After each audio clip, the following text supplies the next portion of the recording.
നമ്മൾ ഇന്നത്തെ വീഡിയോ പരിശോധിക്കുന്നത് ഈ അടുത്ത കാലത്തായിട്ട് കുറേ ആളുകളുടെ വാട്സപ്പ് ഹാക്കായി പോയിട്ടുണ്ട്. പല ആളുകളും നമുക്ക് പേഴ്സണലായിട്ടൊക്കെ മെസ്സേജ് അയക്കാറുണ്ട്, വാട്സപ്പ് ഹാക്കായിപ്പോയി, അതെങ്ങനെ നമുക്ക് തിരിച്ചെടുക്കുക എന്നുള്ളതൊക്കെ പല ആളുകളും ചോദിക്കാറുണ്ട്. നമ്മൾ ഇന്നത്തെ വീഡിയോയിൽ കുറച്ച് സെറ്റിങ്സുകൾ ഞാൻ കാണിച്ചു തരാം. നിങ്ങൾ തീർച്ചയായിട്ടും നിങ്ങൾ ഈ കാര്യങ്ങളൊക്കെ ഒന്ന് സെറ്റ് ചെയ്ത് വെക്കുക. നിങ്ങളുടെ വാട്സപ്പ് നിങ്ങൾക്ക് നഷ്ടപ്പെടാതിരിക്കുന്നതിന് വേണ്ടി ഈ കാര്യങ്ങൾ പ്രത്യേകം ശ്രദ്ധിക്കുക. വീഡിയോ മുഴുവനായിട്ട് കാണുക, നിങ്ങളുടെ സുഹൃത്തുക്കൾ കൂടി വീഡിയോ ഷെയർ ചെയ്ത് കൊടുക്കുക. അപ്പോൾ എന്തൊക്കെയാണെന്ന് നോക്കാം. അപ്പോൾ അതിനുവേണ്ടി ഞാൻ ആദ്യം വാട്സപ്പ് ഓപ്പൺ ചെയ്യാണ്. നമ്മൾ ഒന്നാമതായിട്ട് നമ്മൾ ശ്രദ്ധിക്കേണ്ടത് നമ്മുടെ വാട്സപ്പിൻ്റെ ഏറ്റവും മുകളിൽ വലതുഭാഗത്ത് 3 ഡോട്ട് കാണും. ഈ 3 ഡോട്ടിനകത്തൊന്ന് ക്ലിക്ക് ചെയ്ത് കൊടുക്കുക.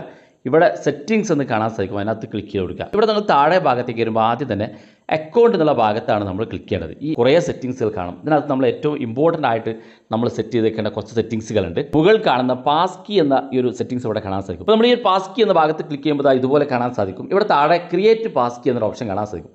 ഇത് നിങ്ങൾ ക്ലിക്ക് കൊടുക്കുക. ഇവിടെ നിങ്ങൾക്ക് വായിച്ചു നോക്കിയാൽ കാണാൻ സാധിക്കും എന്തൊക്കെയാണ് ഇതുകൊണ്ട് ഉള്ള ഉപയോഗം. വാട്സപ്പ് ഏതെങ്കിലും രീതിയിലൊക്കെ ആർക്കെങ്കിലും കിട്ടുകയാണെന്നുണ്ടെങ്കിൽ അവർക്ക് ലോഗിൻ ചെയ്യണമെന്നുണ്ടെങ്കിൽ ജസ്റ്റ് OTP മാത്രം പോരാ, ഫിംഗർ പ്രിൻ്റ് കൂടി ആവശ്യമായിട്ട് വരും. നിങ്ങളുടെ ജസ്റ്റ് OTP കിട്ടുകയോ അല്ലെങ്കിൽ നിങ്ങളറിയാതെ നിങ്ങളുടെ OTP ആർക്കെങ്കിലും പറഞ്ഞു കൊടുത്ത് നിങ്ങളുടെ വാട്സപ്പ് നഷ്ടപ്പെടുകയൊക്കെ ചെയ്യുന്ന സമയത്ത് നിങ്ങളുടെ ഫിംഗർ പ്രിൻ്റ് നിങ്ങൾ ഏത് ഫോണിലാണോ പാസ്കി സെറ്റ് ചെയ്തിരിക്കുന്നത് ആ ഫോണിനകത്ത് നിങ്ങളുടെ finger print same finger print തന്നെ പുതിയ ഫോണിലേക്കും കൊടുത്താൽ മാത്രമേ അത് ഓപ്പൺ ചെയ്യാൻ സാധിക്കുള്ളൂ.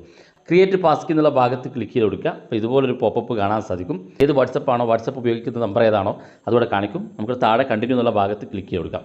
അപ്പോൾ നിങ്ങളുടെ മൊബൈൽ ഫോണിൻ്റെ സ്ക്രീൻ ലോക്ക് ചോദിക്കും, അതായത് സ്ക്രീൻ ഫിംഗർ ലോക്ക് ചോദിക്കും. ആ ഫിംഗർ ലോക്ക് ജസ്റ്റ് ഒന്ന് കൊടുത്താൽ മതി, പാസ്കി സെറ്റ് ആയിട്ടുണ്ട്. അപ്പോൾ ജസ്റ്റ് നിങ്ങളുടെ ഫിംഗർ പ്രിൻ്റ് കൊടുക്കുന്നതോടുകൂടി നിങ്ങൾക്ക് നിങ്ങളുടെ പാസ്കി സെറ്റായി മാറും. പിന്നെ നിങ്ങൾ ഏത് ഡിവൈസിൽ നിങ്ങളുടെ വാട്സപ്പ് ലോഗിൻ ചെയ്യണമെന്നുണ്ടെങ്കിലും ആ ഡിവൈസിൽ നിങ്ങളുടെ ഫിംഗർ പ്രിൻ്റ് കൂടെ കൊടുക്കേണ്ടി വരും. അങ്ങനെ കൊടുത്താൽ മാത്രമേ അവർക്ക് നിങ്ങളുടെ വാട്സപ്പ് ഓപ്പൺ ചെയ്യാൻ സാധിക്കുള്ളൂ. രണ്ടാമത്തെ സെറ്റിങ്സ് താഴെ ഭാഗത്തേക്ക് വരുമ്പോൾ ഇമെയിൽ ഐ ഡി എന്നുള്ള ഭാഗത്ത് ഇമെയിൽ അഡ്രസ്സ് എന്നുള്ള ഭാഗത്ത് ക്ലിക്ക് ചെയ്യുക. നിങ്ങളുടെ മെയിൽ ഐ ഡി തീർച്ചയായിട്ടും ഇവിടെ കൊടുക്കണം. കാരണം നിങ്ങളുടെ മെയിൽ ഐ ഡി നിങ്ങൾക്ക് നിങ്ങളുടെ വാട്സപ്പിന് നഷ്ടപ്പെട്ട് കഴിഞ്ഞാൽ നിങ്ങൾക്ക് വാട്സപ്പ് ടീമുമായിട്ട് കോൺടാക്ട് ചെയ്യാനും നിങ്ങളുടെ മെയിൽ ഐ ഡിയുമായിട്ട് മെൻഷൻ ചെയ്യാനൊക്കെ സാധിക്കും. അതുകൊണ്ട് ഇവിടെ മെയിൽ ഐ ഡി കൊടുക്കണം. ഞാൻ ഓൾറെഡി ഇവിടെ എൻ്റെ മെയിൽ ഐ ഡി കൊടുത്തിട്ടുണ്ട്. കൊടുക്കാത്ത ആളുകൾക്ക് ഇവിടെ ആഡ് ഇമെയിൽ ഐ ഡി എന്ന് കാണും. ആ ഇമെയിൽ ഐ ഡി സെലക്ട് ചെയ്ത് നിങ്ങളുടെ മെയിൽ ഐ ഡി ടൈപ്പ് ചെയ്ത് കൊടുക്കുക. അതിനുശേഷം നിങ്ങൾ വെരിഫൈ ചെയ്യുക. അപ്പോൾ വെരിഫൈ ചെയ്യുമ്പോൾ അതിലേക്ക് ഒരു OTP വരും. ആ OTP തിരിച്ചു കൊടുക്കുമ്പോൾ ഇതുപോലെ ഗ്രീൻ ബട്ടണിൽ വെരിഫൈഡ് എന്ന് കാണാൻ സാധിക്കും. അതുപോലെ തന്നെ താഴെ ഭാഗത്തേക്ക് ഞാൻ മൂന്നാമത്തെ ഒരു സെറ്റിങ്സ് കാണാം, 2 സ്റ്റെപ്പ് വെരിഫിക്കേഷൻ എന്നുള്ള ഭാഗം. അതൊന്ന് ക്ലിക്ക് ചെയ്ത് കൊടുക്കുക. ഞാൻ ഓൾറെഡി ഇവിടെ 2 സ്റ്റെപ്പ് വെരിഫിക്കേഷൻ സെറ്റ് ചെയ്തിട്ടുണ്ട്. നിങ്ങളുടെ ഫോണിനകത്ത് 2 സ്റ്റെപ്പ് വെരിഫിക്കേഷൻ ചെയ്തിട്ടില്ലെങ്കിൽ താഴെ ഓൺ എന്നുള്ള ഭാഗത്ത് ക്ലിക്ക് ചെയ്യുക. നിങ്ങളുടെ ഒരു 6 അക്ക പിൻ നമ്പർ ടൈപ്പ് ചെയ്ത് കൊടുക്കുക. അതിനുശേഷം നിങ്ങളുടെ ആ ഒരു 6 അക്ക പിൻ നമ്പർ വീണ്ടും ടൈപ്പ് ചെയ്യുക, ഓക്കെ കൊടുക്കുക. അതിനുശേഷം നിങ്ങൾക്ക് ഇവിടെ നിങ്ങളുടെ 2 സ്റ്റെപ്പ് വെരിഫിക്കേഷൻ സെറ്റ് ചെയ്യാൻ സാധിക്കും. അതിൻ്റെ പാസ്വേഡ് വേണമെങ്കിൽ ഇവിടെ വെച്ച് നിങ്ങൾക്ക് ചേഞ്ച് പിൻ എന്നുള്ള ഭാഗത്ത് ക്ലിക്ക് ചെയ്ത് പിൻ മാറ്റാനൊക്കെ സാധിക്കും. അതുപോലെ തന്നെ നാലാമത്തെ ഒരു സെറ്റിങ്സ് ഉണ്ട്, സെക്യൂരിറ്റി നോട്ടിഫിക്കേഷൻ എന്നുള്ള സെറ്റിങ്സ്. ഏറ്റവും ഇമ്പോർട്ടൻ്റ് ആയിട്ടുള്ള ഒരു സെറ്റിങ്സ് ആണിത്. ഇവിടെ നിങ്ങൾക്ക് നിങ്ങളുടെ വാട്സപ്പിനകത്ത് എന്തെങ്കിലും ചെറിയൊരു അപ്ഡേറ്റ് വരുമ്പോൾ തന്നെ നിങ്ങൾക്ക് നോട്ടിഫിക്കേഷൻ വരും. നിങ്ങളുടെ വോയിസ് ആരെങ്കിലും ട്രാക്ക് ചെയ്യുക, അല്ലെങ്കിൽ നിങ്ങൾക്ക് നിങ്ങളുടെ വാട്സപ്പിൻ്റെ ഫോട്ടോ വീഡിയോ ഇവിടേക്ക് ഷെയർ ചെയ്ത് പോവുക, ലൊക്കേഷൻ ഷെയർ ചെയ്ത് പോവുക, ഇങ്ങനെയൊക്കെ സംഭവിക്കുന്ന സമയത്ത് ഇവിടെ കാണാൻ സാധിക്കും ഓരോന്നും വ്യക്തമായിട്ട് എഴുതിയിട്ടുണ്ട്. താഴെ ഭാഗത്ത് ഷോ സെക്യൂരിറ്റി നോട്ടിഫിക്കേഷൻ എന്നുള്ളൊരു സെറ്റിങ്സ് ഇവിടെ കാണാൻ സാധിക്കും. ഇത് നിങ്ങളുടെ ഫോണിനകത്ത് ഇതുപോലെ ഓഫ് ആണെന്നുണ്ടെങ്കിൽ നിങ്ങളിത് തീർച്ചയായിട്ടും ഓൺ ചെയ്ത് കൊടുക്കണം. ഇത് ഓൺ ചെയ്ത് കൊടുത്തു കഴിഞ്ഞാൽ നിങ്ങളുടെ വാട്സപ്പിനകത്ത് എന്ത് അപ്ഡേറ്റ് വരികയാണെങ്കിൽ നിങ്ങളറിയാതെയോ അറിഞ്ഞോ വരുന്ന എന്ത് അപ്ഡേറ്റ് നിങ്ങളുടെ സെക്യൂരിറ്റിയുമായി ബന്ധപ്പെട്ട അപ്ഡേറ്റ് വരുന്നുണ്ടെങ്കിലും ഉടനെ നിങ്ങളുടെ ഫോണിലേക്ക് നോട്ടിഫിക്കേഷൻ വരും. നിങ്ങൾക്ക് അത് മനസ്സിലാക്കാനും ഉടനെ നിങ്ങളുടെ വാട്സപ്പ് സെക്യൂർ ചെയ്യാനും സാധിക്കും. ഇനി നമുക്ക് ബാക്ക് ബട്ടൺ ക്ലിക്ക് ചെയ്യാം. ബാക്ക് ബട്ടൺ ക്ലിക്ക് ചെയ്തതിനു ശേഷം രണ്ടാമത്തെ സെറ്റിങ്സ് പ്രൈവസി എന്ന സെറ്റിങ്സ് ഇവിടെ കാണും. അതിനകത്ത് ക്ലിക്ക് ചെയ്ത് കൊടുക്കുക.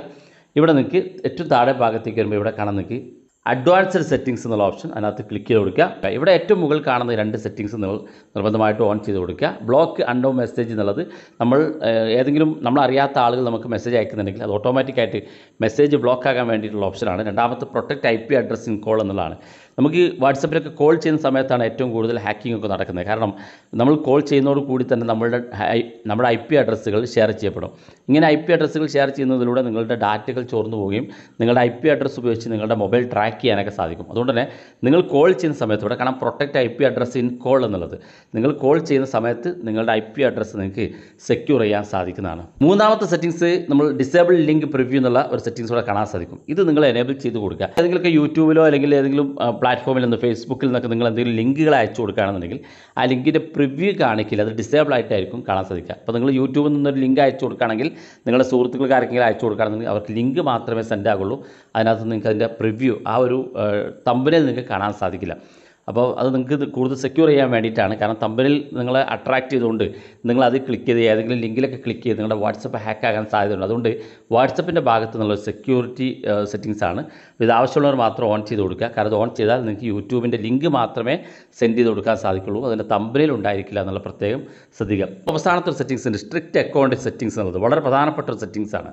ഇത് നമ്മൾ ക്ലിക്ക് ചെയ്ത് കൊടുക്കാൻ സാധിക്കും. ഇവിടെ താഴെ നെക്സ്റ്റ് എന്നുള്ള ഭാഗത്ത് ക്ലിക്ക് ചെയ്ത് കൊടുത്ത് നിങ്ങൾക്ക് ഇവിടെ കൂടുതൽ ഡീറ്റെയിൽസ് വായിക്കാൻ സാധിക്കും. ഓരോ മെസ്സേജിൻ്റെയും, അതായത് ഗ്രൂപ്പ് നിങ്ങൾക്ക് എങ്ങനെയാണ് സെക്യൂർ ചെയ്യാൻ സാധിക്കുക, അതുപോലെ തന്നെ മീഡിയ അറ്റാച്ച്മെൻറ്റ്, സൈലൻറ്റ് അൺനോ കോളേഴ്സ്, നമുക്ക് വരുന്ന കോളുകൾ നമ്മൾ അറിയാത്ത കോളാണെന്നുണ്ടെങ്കിൽ അത് സൈലൻറ്റ് മോഡിലേക്ക് മാറും. അതുപോലെ തന്നെ നമ്മൾ നേരത്തെ പറഞ്ഞ പോലെ മെസ്സേജുകൾ ആരെങ്കിലും അയക്കുന്നുണ്ടെങ്കിൽ നമ്മൾ അറിയാത്ത നമ്പറിൽ നിന്ന് വരുന്ന മെസ്സേജുകൾ ബ്ലോക്ക് ചെയ്യാൻ സാധിക്കും. പ്രിവ്യൂ ലിങ്ക് നമുക്ക് ഓഫ് ചെയ്യാൻ സാധിക്കും. ഇതെല്ലാം നമുക്ക് സെറ്റ് ചെയ്യാൻ സാധിക്കും. ഇവിടെ താഴെ ടേൺ ഓൺ എന്നുള്ള ഭാഗത്ത് ക്ലിക്ക് കൊടുത്ത് നിങ്ങൾക്ക് ഇത് എനേബിൾ ചെയ്യാൻ സാധിക്കും. ഇത് എനേബിൾ ചെയ്താലുള്ളൊരു ബുദ്ധിമുട്ട്, നിങ്ങൾ വാട്സപ്പിലൊക്കെ കോൾ ചെയ്യുന്ന ആളുകളാണെന്നുണ്ടെങ്കിൽ നിങ്ങളുടെ കോളുകൾക്ക് ക്വാളിറ്റി കുറയുമെന്ന കാര്യം പ്രത്യേകം ശ്രദ്ധിക്കുക. അപ്പോൾ അത് ആവശ്യമാണെങ്കിൽ മാത്രം ഏറ്റവും അവസാനം കാണുന്ന ഈ സെറ്റിങ്സ് ഒന്ന് എനേബിൾ ചെയ്ത് കൊടുത്താൽ മതി. അപ്പോൾ ഇത്രയും കാര്യങ്ങളൊക്കെ നിങ്ങൾ ചെയ്ത് കഴിഞ്ഞാൽ നിങ്ങളുടെ വാട്സപ്പ് ഹാക്ക് ആകുന്നു എന്ന പേടി നിങ്ങൾക്ക് ഒഴിവാക്കാൻ സാധിക്കും. മാത്രമല്ല ഇനി ഏതെങ്കിലും സാഹചര്യം കൊണ്ട് നിങ്ങളുടെ വാട്സപ്പ് ഹാക്ക് ആകുകയാണെന്നുണ്ടെങ്കിൽ വളരെ വേഗത്തിൽ നിങ്ങൾക്ക് നിങ്ങളുടെ അക്കൗണ്ട് തിരിച്ചെടുക്കാൻ ഇതിലൂടെയൊക്കെ സാധിക്കുകയും ചെയ്യും. തീർച്ചയായിട്ടും വാട്സപ്പ് ഉപയോഗിക്കുന്ന ആളുകൾ ഈ കാര്യങ്ങളൊക്കെ സെറ്റ് ചെയ്ത് വെക്കുക. വീഡിയോ ഇഷ്ടപ്പെട്ടെങ്കിൽ നിങ്ങളുടെ സുഹൃത്തുക്കൾക്ക് മറക്കാതെ ഷെയർ ചെയ്ത് കൊടുക്കുക. ഇതുപോലുള്ള വ്യത്യസ്തമായ അറിവുകളുമായി നമുക്ക് അടുത്ത വീഡിയോയിൽ കാണാം.